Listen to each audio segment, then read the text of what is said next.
Alors bonjour à tous, quatrième site de ce séjour en Bourgogne, dont une grosse partie est consacrée à la ville d'Autun, là où je me trouve actuellement. Alors attendez, je vais passer ici. Je suis au temple de Janus, un édifice romain qui remonte au 1er siècle de notre ère. Alors il y a un petit peu de vent, donc je vais essayer d'aller là-bas, sur la face qui est protégée. Mais regardez ça, c'est colossal. La hauteur, ça, pas loin des 30 mètres de haut, je pense. Entre 20 et 30 mètres, pour être prudent. Alors là, il y a du vent. C'est énorme. Donc voilà, ça aurait été bâti au 1er siècle. Hein. Et comme vous pouvez le voir, c'est un travail de titan, quoi. Donc là, il y a du vent. Ouais, aujourd'hui, j'ai pas trop de chance à ce niveau-là. Hein. Voilà. Donc, si le vent me le permet, je vais aller à l'intérieur pour vous expliquer un peu comment ce monument a été bâti. Alors en fait, si vous voulez, ici ça formait comme un temple, c'était construit sur une base carrée, voilà. Et en fait il ne reste que ces deux murs, donc celui-ci, c'est énorme, hein. Celui-ci et celui-là.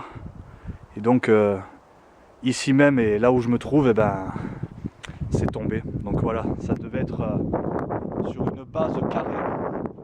Comme vous pouvez le voir, voilà, il y a des voûtes. Alors, attendez, je vais me protéger du vent. Voilà, je me protège du vent. Donc, vous voyez ces voûtes. Donc il y a une ouverture ici, la deuxième là.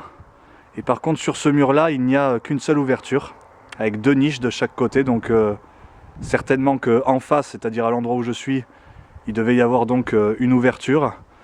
Et sur ce mur, aujourd'hui disparu, il devait y avoir, voilà, tout comme ici, deux ouvertures. Donc voilà, ici il y a des niches. Alors c'est à tort, hein, c'est à tort qu'on dédie ce temple au dieu romain Janus, parce que en fait ce ne sont que des suppositions. On suppose qu'ici même, au centre de ce temple, on suppose qu'autrefois il y aurait eu voilà, une statue vénérée donc à l'époque, hein, et en fait comme elle n'a jamais été retrouvée, on ne sait pas vraiment à qui exactement ce temple était dédié. Donc à tort on dit que c'était à Janus, on surnomme ce temple, voilà, le temple de Janus, mais il est fort possible que c'était dédié à une autre divinité. Voilà, on ne sait pas vraiment. On va peut-être aller de l'autre côté, parce que j'ai vu qu'il y avait certaines parties qui étaient assez bien conservées sur les faces.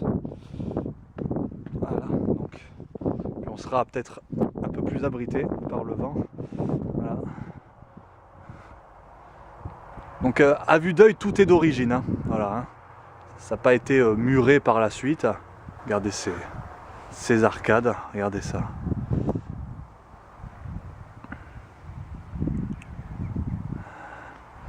Alors on va se déplacer un petit peu. Alors là, il est possible qu'il y ait du vent, hein, donc je m'en excuse. Voilà, donc en fait c'est là-haut, voilà, c'est là-haut. Là, vous voyez, vous avez l'arête qui est super bien conservée en fait. Voilà. Donc on va zoomer, si j'y arrive. Voilà. Bon, déjà le zoom sur cet appareil, il est de meilleure qualité que sur celui que j'avais avant. Voilà, vous avez regardez ces arcades. C'est un travail de fou, hein. Voilà, c'est un vrai travail de fou. Et je vais reculer pour que vous vous rendiez bien compte. C'est colossal, hein, c'est colossal.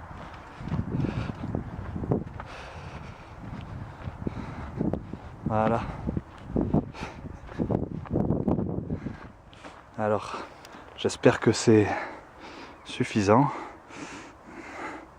On va reculer encore un petit peu.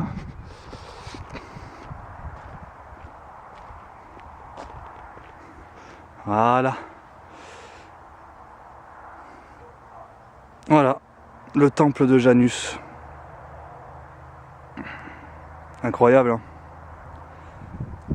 Ah, je vous l'ai dit, hein, aujourd'hui on allait être dans le très grand, quoi, hein, limite dans le démesuré. C'est vraiment très très grand.